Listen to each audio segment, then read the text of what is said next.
할렐루야, 할렐루야. 하나님의 은혜와 사랑이 함께하는 이 귀한 시간 되기를 주님의 이름으로 축복합니다. 아멘. 꼭 이런 밝게 웃으면서 우리 옆에 분에게 한번 축복합니다. 오늘 당신에게 좋은 일이 일어날 것입니다.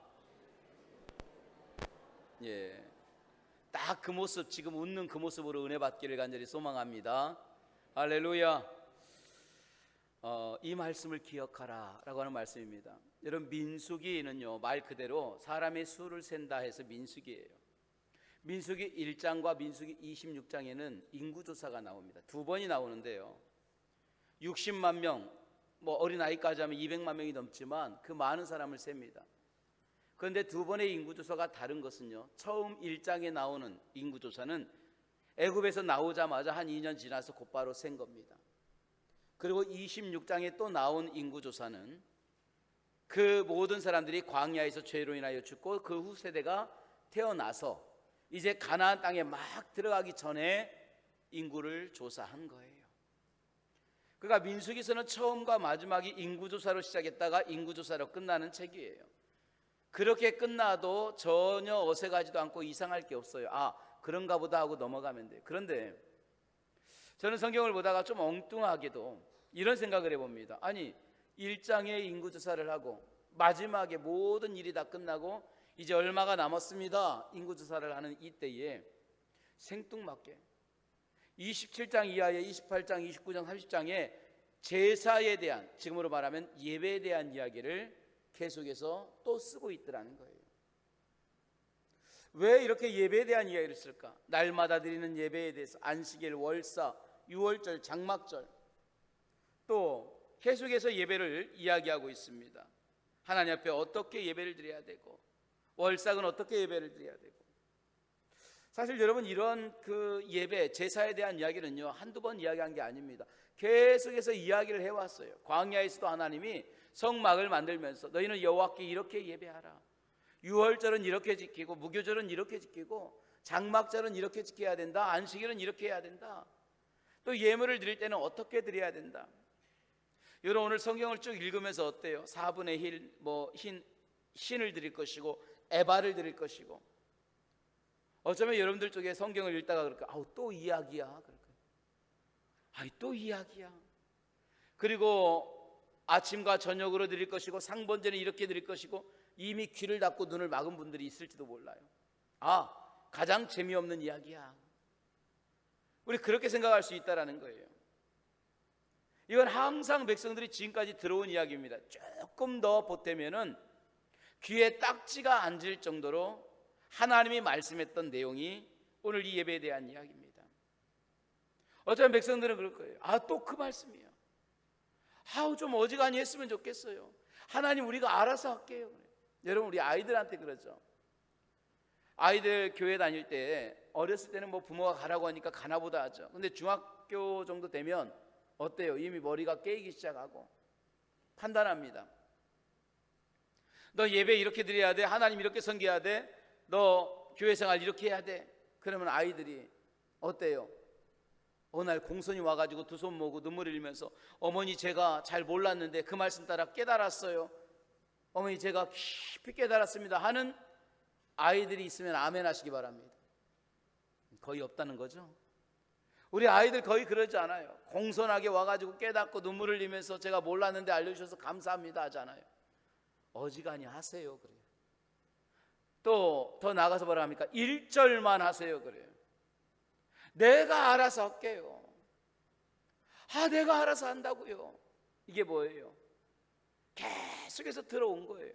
오늘 이스라엘 백성들은 그 이야기를 하지 않았지만 어쩌면 그런 마음이 가질 수도 있어요. 하나님, 애굽에서 나올 때부터 계속해서 하신 말씀, 이 말씀 아닙니까? 지난 40년 동안 들은 이야기예요. 우리 계속해서 했던 거니까 이제 알고 있어요. 달고 달아 귀에 딱지 앉았습니다. 어지간히 하세요. 그런 이야기는 하지 않았지만 그런 마음을 가질 수도 있더라는 거예요. 자, 그럼 궁금한 게 이런 거예요.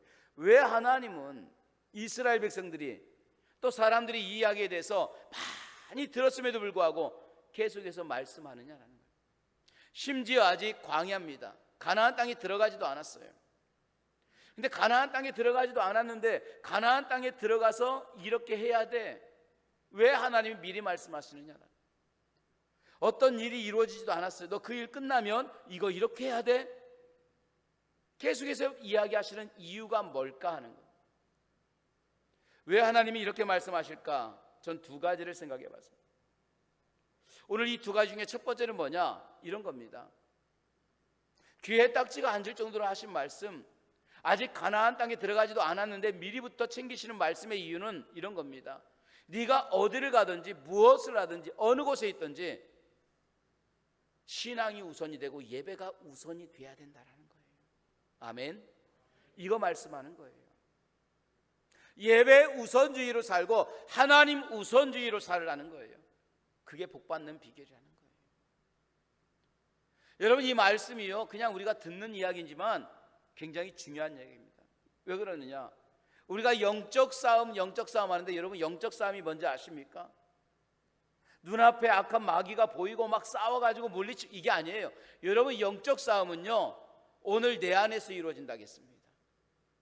내 마음에서 이루어집니다. 그럼 이 영적 싸움의 근본적인 그 중심이 뭐냐? 내 마음을 차지하는 싸움이에요. 내 마음을 다하여 하나님을 섬기고 하나님을 사랑하라. 이 말은 뭐냐? 하나님을 내 마음의 중심에 두라는 거예요. 그래서 영적 싸움은 다른 게 아닙니다. 내 마음 중심을 차지하는 싸움이에요. 성령이 내 마음을 차지하는지, 악한 영들이 내 마음을 차지하는지, 이 싸움이 내 안에서 벌어지는 거예요.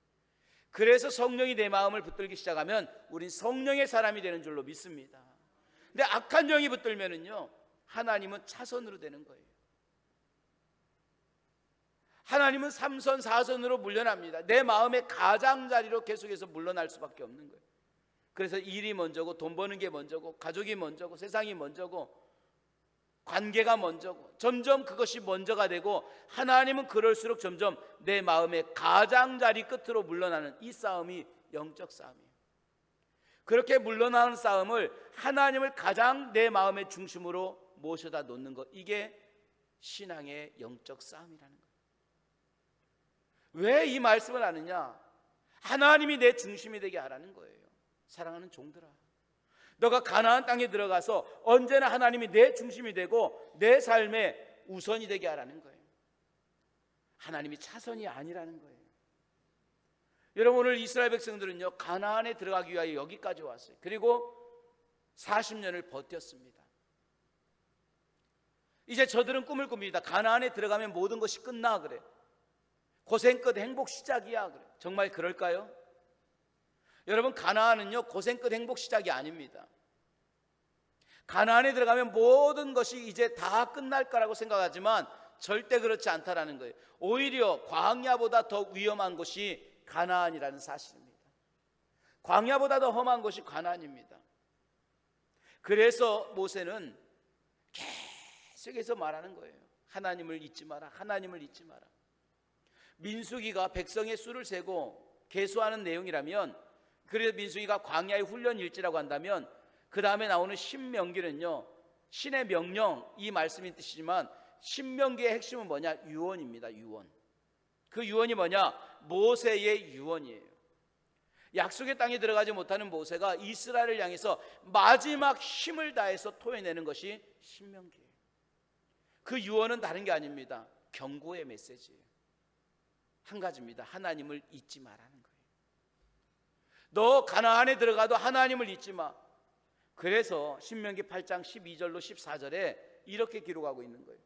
내가 먹어서 배부르고 아름다운 집을 짓고 거주하게 되며 내 소와 양에 번성하고 내 은금이 증식하고 내가 소유가 풍부하게 될 때에, 자, 이 말은 한마디로 네 잘 먹고 잘 살 때에, 넉넉할 때에, 편안할 때에, 14절입니다. 내 마음이 교만하여 내 하나님 여호와를 잊어버릴까 염려하노라. 너 잘되고 잘 먹고 잘 살 때 하나님 잊지 마. 이게 신명기의 내용입니다. 모세가 왜 그런 말을 했을까요?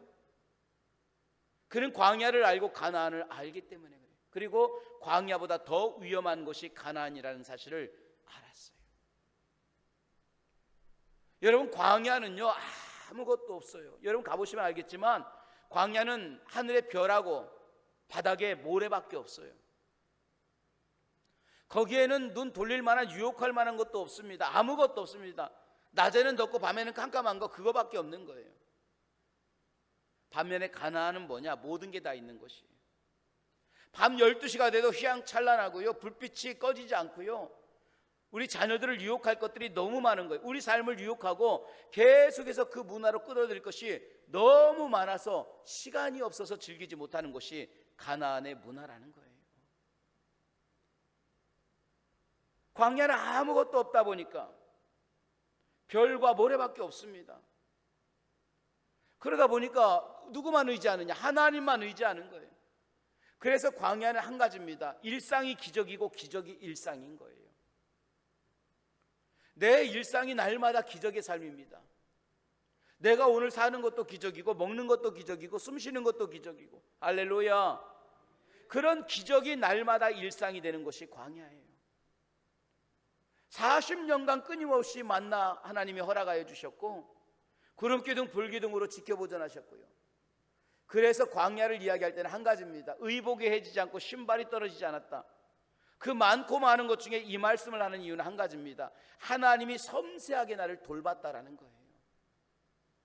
하나님은 내가 입은 이 의복 하나도 떨어지지 않고 내가 신은 신발 하나도 해야지 않을 정도로, 그 정도로 하나님은 나하고 밀착돼서 섬세하게 나를 돌보셨다. 이게 광야의 축복이에요.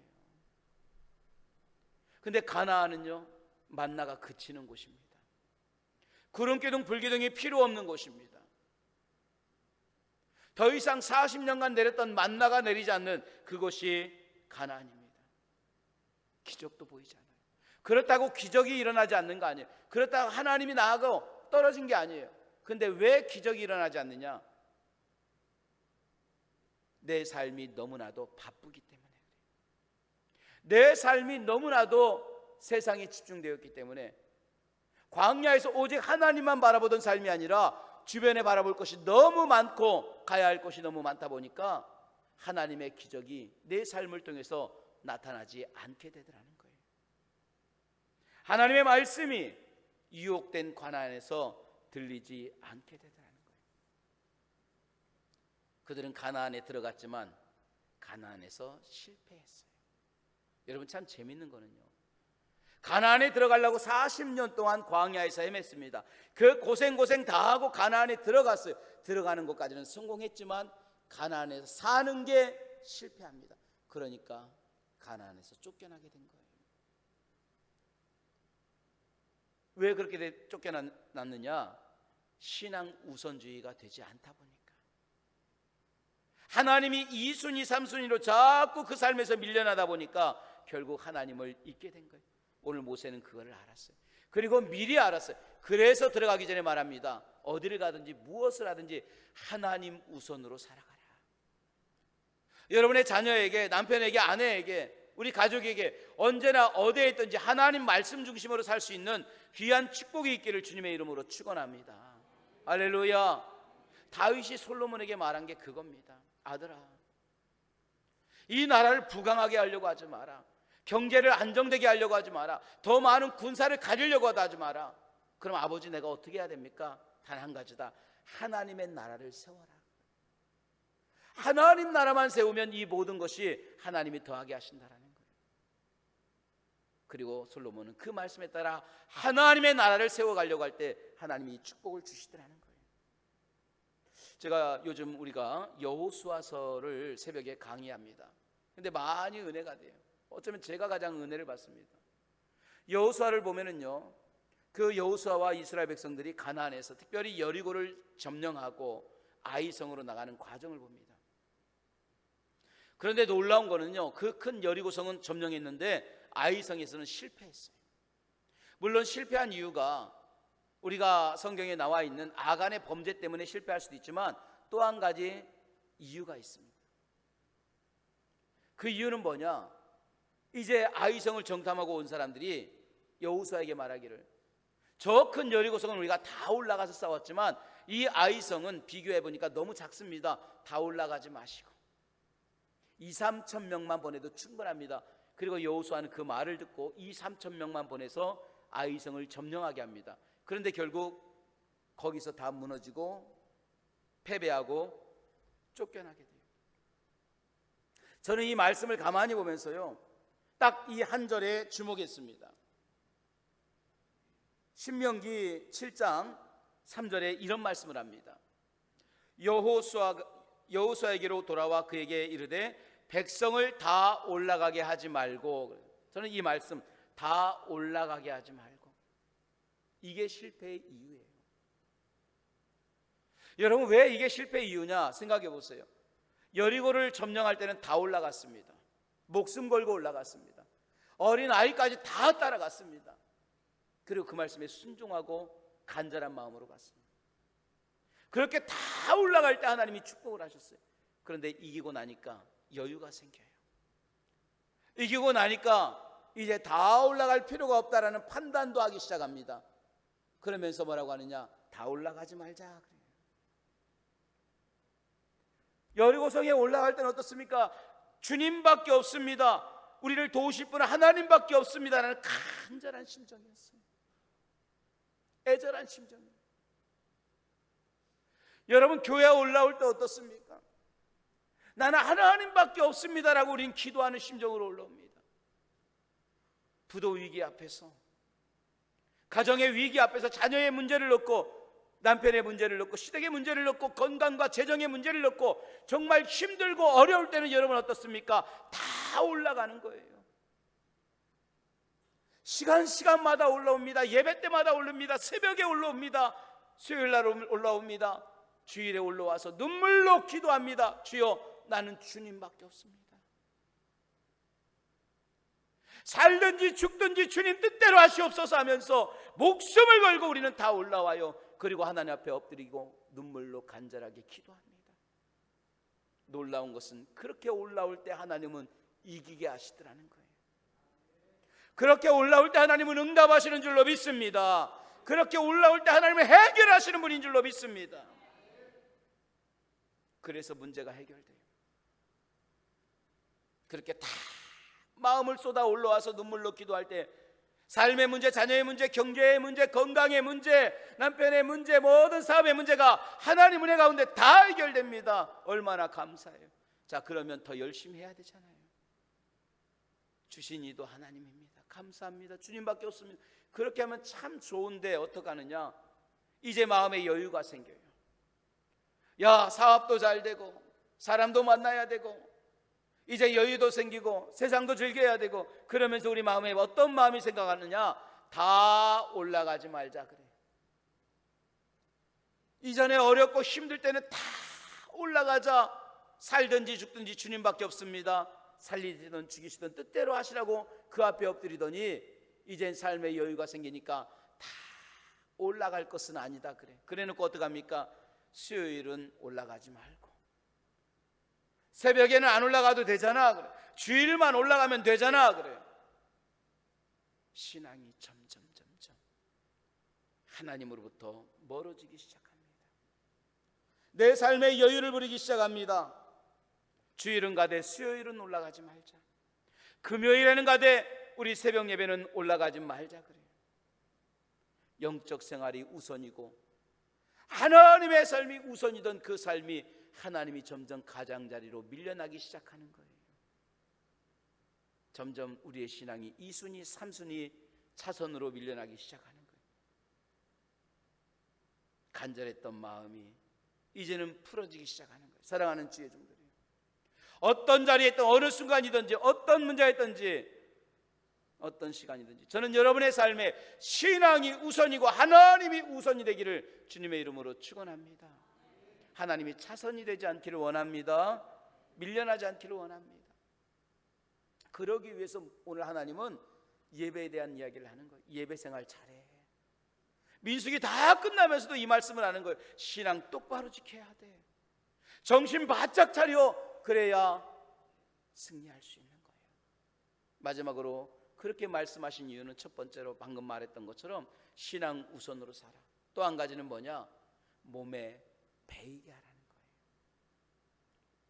아까 말씀드렸죠. 귀에 딱지가 듣게 계속해서 말하는 건 뭐냐? 몸에 배여야 되는 거예요. 여러분, 신앙생활은 머리로 하는 게 아니에요. 몸으로 하는 거예요. 무슨 말씀인지 아세요? 우린 자꾸 머리로 들어요. 그래서 머리로 듣고 충성이 뭔지를 잘 알아요. 믿음이 뭔지 알아요. 순종이 뭔지 알고 충성과 헌신이 뭔지를 잘 알아요. 왜? 배웠으니까. 내가 성경 공부 6주를 했고요, 초급반 중급반을 내가 다 했고요, 16주 과정을 다 뗐는데 그거 모르겠냐고.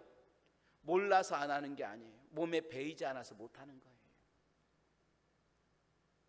헌신은 어떻게 해야 되는지 배웠어요. 충성은 어떻게 해야 되는지 배웠어요. 배웠는데 문제는 뭐냐? 몸에 배지 않은 거예요. 글로 아는 거예요.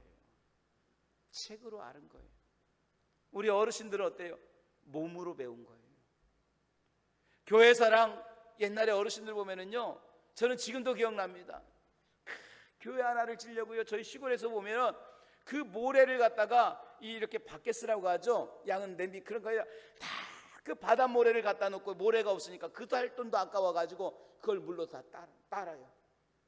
그리고 그걸 말려가지고 세면을 엉겨가지고 하는 거예요. 그분들의 신앙은요, 배운 게 별로 없어요. 근데 그게 몸에 배인 거예요. 성미를 뜨는 게 배운 거고, 헌신하는 게 배운 거고, 하나님 앞에 섬기는 그 작은 거 하나하나가 몸에 배이기 시작한, 그렇게 몸에 배이니까 무서운 거예요. 하나님을 섬기는 것이 어떻게 하는 것인지를 몸으로 나오는 거예요. 야, 헌금은 어떻게 해야 돼? 충성은 어떻게 해야 돼? 봉사는 어떻게 해야 돼? 가르쳐서 하는 게 아니에요. 내 삶에, 내 몸에 배어야 우리가 헌신하고 충성하고 주 앞에 나올 수가 있는 거예요. 옛날에 코미디 프로그램에 그런 게 있었죠. 몸이 기억해. 그런데 제가 예전에 저희 집사람하고 뷔페를 한번 이렇게 갔는데요, 저희는 처음 갔잖아요. 처음 가가지고 이제 좀 비싼 거를 먹어봐야지. 근데 김밥도 있고 뭣도 있고 다 있어요.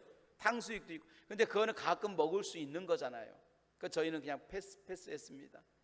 그리고 비싸다고 생각하는 것들을 가지고 와서 딱 앉아 있는데, 옆에 있던 어느 분이 지나가는데 보니까 김밥이 이렇게 쌓였더라고요. 그 뷔페가 10,000원짜리 20,000원짜리가 아니에요. 몇만 원짜리 김밥인 뷔페인데 김밥이 이렇게 쌓이는데 그거 먹으면 다른 거 못 먹겠더라고. 그래서 제가 그랬어요. 몸에 배였구나. 그 좋은 거를 우리가 누려도 누리지 못하는 거예요. 왜? 내 몸이 그걸 기억하는 거예요. 저는 여러분들의 몸에 배어서 그 몸이 헌신을 기억할 수 있기를 주님의 이름으로 축원합니다. 그것이 예배를 기억하기를 원합니다. 그것이 순종을, 하나님 앞에 순종을 기억하기를 원합니다. 그 주일마다 교회 가야 돼 말아야 돼 고민할 게 없어요. 이미 주일이 되면 우리는 벌써 교회에 와 있는 거. 왜? 그게 몸에 젖은 거예요. 이미 주일이 되면 우리는 헌신하고 있고, 이미 수요일이 되면, 우리 이미 새벽이 되면 눈을 뜨는 거예요. 저는 지금도 그래요. 새벽 예배 없는 주일이 가장 먼저 일어나져요. 여전히 주일날은 새벽 3시 반에 눈 뜹니다. 참 놀랍죠. 몸에 배이는 거예요. 신앙생활은 그렇게 하는 거예요. 바라고 원합니다. 이 말씀을 기억하라고 하나님이 오늘 예배에 대한, 제사에 대한 말씀을 주시는 거예요. 다른 게 아닙니다. 여러분, 이 예배가, 제사가, 하나님의 섬김이 가장 삶의 우선 1순위가 되기를 원합니다. 최우선이 되기를 원합니다. 그렇게 드려지는 삶이 여러분의 몸에 배이기를 간절히 소망합니다. 그래서 어디를 가든지 그 예배하는 삶이 나오고, 섬기는 삶이 나오고, 하나님 높이는 삶이 나와서 그 삶으로 흘러가서 여러분의 주변을 아름답게 물들일 수 있는, 이 말씀 기억하고 살아가는 저와 여러분이 되기를 주님의 이름으로 축복합니다. 할렐루야. 기도하겠습니다.